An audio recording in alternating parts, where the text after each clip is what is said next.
He's a subtle character that's mixed with explosive action. A third-person action-adventure game that anybody can pick up and Make play. you feel like Jason Bourne. Like you also get to do things that you've never seen done before that have a much higher level of action. And experience something new and fresh. With your hands on the controller, when you're playing it, it says, wow, this feels right.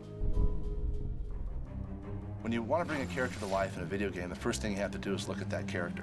And that character's got to drive everything that you do in the game. The novels are very character-driven. The movies have electric dialogue, terrific performances. The heart of Bourne it's the fantasy of being, you know, the super spy, right? The guy who, he's got a fragmented memory. He doesn't know quite what he is, but he's got these crazy reactions. He's an amazing fighter.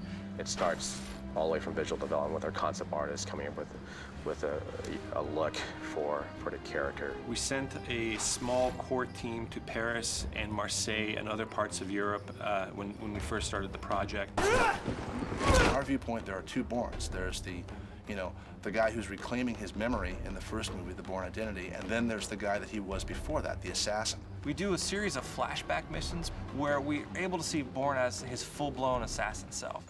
We take you to Lithuania, we take you to Paris, we take you to Zurich, take you to places and events from Bourne's past, and you get to relive those missions. On Wambosi's boat where he goes to assassinate him. They're alluded to in the movie, but in the game we play them fully out. We have various vision modes that the player can activate that allow him to see the world as Jason sees the world. That's what we're calling in the game Bourne awareness, your ability to look around the game and be able to assess your environment. A lot of audio is tied to that. The audio ducks, and there's sort of stingers and cues to the player that he is in this heightened state.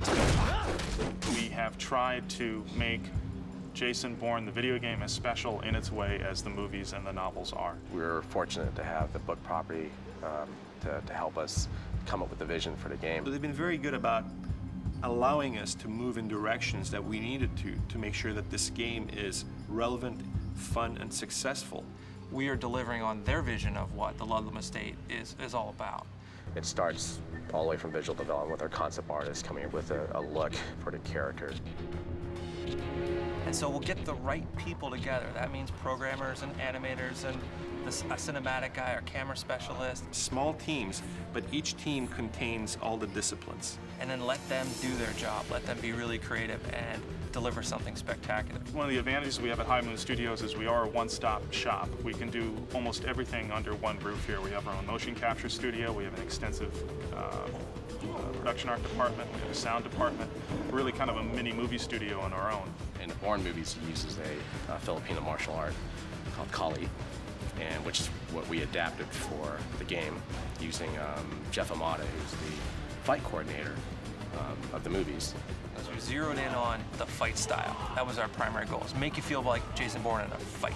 We came here and trained our game designers and our artists and our animators on the philosophy of his fight style. So we make animations that suit his fight style. We make cameras that technically behave like the cameras in the movies do. Handheld, free camera, and try to get that feeling that you're actually in there, in the game with the player. I think we have a really good suite of tools here on the camera side. You know, how can we really push the boundaries of video game development? He's using objects in the world that you wouldn't think of as weapons. He's a guy that finds stuff. He'll be able to kill you with a paperback book. He can knock you out with a pencil. So you can fight one guy, you can fight two guys. 3 guys, 4 guys all at once and takes them down. This kind of fight dance, this slow-mo, fast-mo kind of cool piece that feels very Bourne-like. It's ultimately a game. It's something you hold in your hands and you move the thumbsticks and you push the buttons, and that first and foremost has to feel good. Our job is to reward players with a fun experience.